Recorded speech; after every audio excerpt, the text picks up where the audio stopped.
We're in the book of Revelation, the 8th chapter and the 5th verse. And the angel took the censer and filled it with fire of the altar and cast it into the earth. And there were voices and thunderings and lightnings and an earthquake. This is referring to the coming war of Armageddon, found in the book of Revelation 16 chapter, also known as the World War III, which is to be the war to end all wars, and that would usher in the kingdom of heaven from the Most High, Yahweh B'Ashem Yahweh Shai, and the angels destroying this present day system, Esau system, and establishing the kingdom of Israel, whereby the Most High will raise up the children of Israel scattered through North, Central, and South America, and scattered around the planet Earth. It says in the 6th verse, and the 7 angels which had the 7 trumpets prepared themselves to sound. 7th verse, the first angel sounded, and there followed hail and fire mingled with blood, and they were cast upon the earth, and the 3rd part of trees was burnt up, and all green grass was burnt up. Now let's examine the 3rd part. The 3rd part of trees was burnt up, and all green grass was burnt up. What does it mean by the 3rd part? Well, let's go to the book of Revelation, the 9th chapter. We're going to start from the 12th verse. One woe is past, and behold, there come 2 woes more hereafter. The one woe that is past is referring to World War I. The 2 wars more hereafter represent World War II, which took place in the during the 40s, and World War III, which is Armageddon, is shortly to come. 13, it says, the 13th verse, it says, the 6th angel sounded, and I heard a voice from the 4 horns of the golden altar, which is before the Most High. 14, saying to the 6th angel, which had the trumpet, loose the 4 angels which are bound in the great river Euphrates. Now that's over there in the Middle East. The Euphrates, off the coast of Euphrates, is Iraq.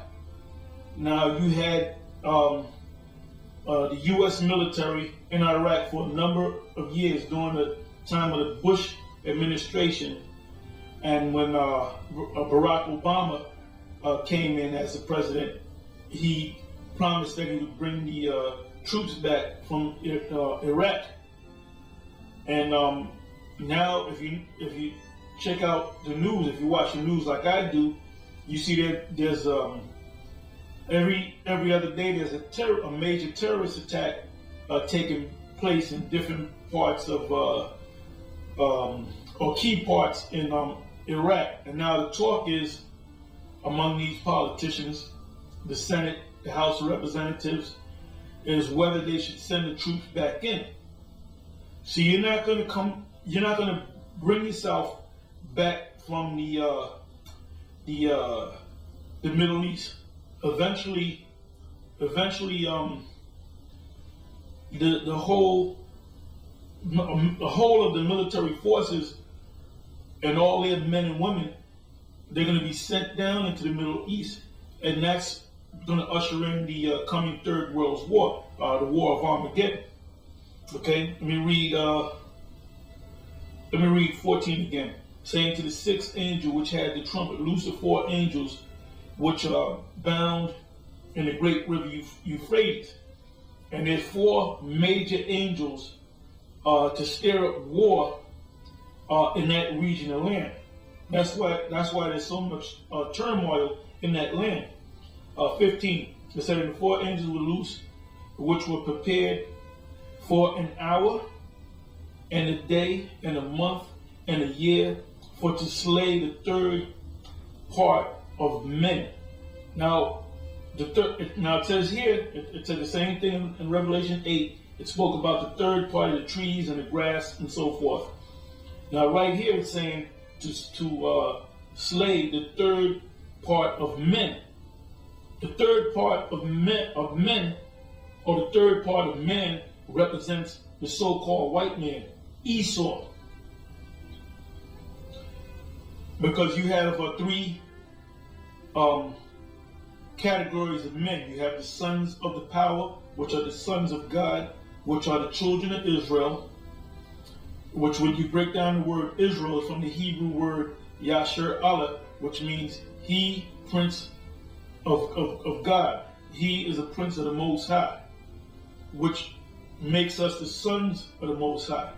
So you have the sons of the Most High, or the sons of God. You have the sons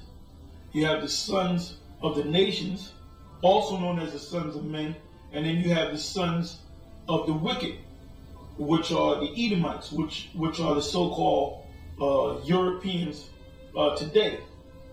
So the third part of man, the third classification of man, or category of man, would have to mean the so-called white man, the Edomites, Esau, the children of Esau, or the descendants of Esau, which are in power today. So going back to Revelation 8, and I'll read 7 again. The first angel sounded, and there followed hell and fire mingled with blood, and they were cast upon the earth.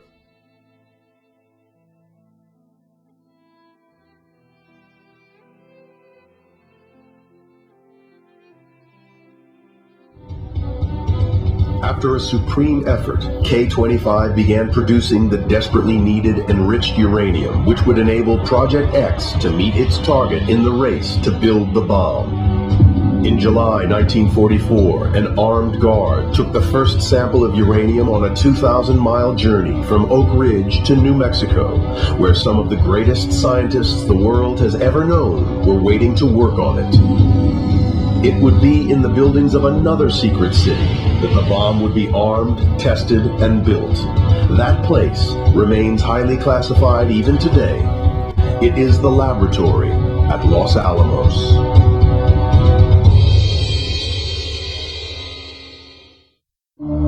Deep in the heart of New Mexico is the most important site of the Manhattan Project, Los Alamos. This is still a top-secret facility for the design of nuclear weapons. But in the 1940s, it was known simply as Project Y. This was the site where the bombs that ended World War II were designed and built. Very little remains of the original Manhattan Project buildings. But our team of experts will search historic documents and crumbling ruins for clues to reveal how this place looked. Archaeologist John Isaacson has studied the Los Alamos site to understand why Groves and his scientific director, J. Robert Oppenheimer, chose this location. We're at the site of the original main gate to the laboratory that was established in 1943.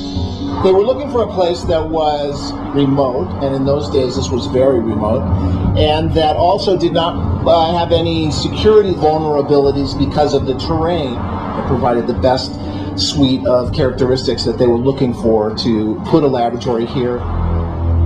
When Groves and Oppenheimer came here for the first time, this site was home to the elite ranch school. The boys were rushed through their graduation, the land was requisitioned, and the engineers moved in. The main school hall, Fuller Lodge, remains standing today. And this really became sort of the social center of the Manhattan Project. A lot of social events took place here. As with Oak Ridge, Los Alamos was built very quickly. Its accommodation consisted of temporary homes and trailers. Oppenheimer would later become known as the father of the atomic bomb. He was tasked with gathering some of the finest brains in America to work with him.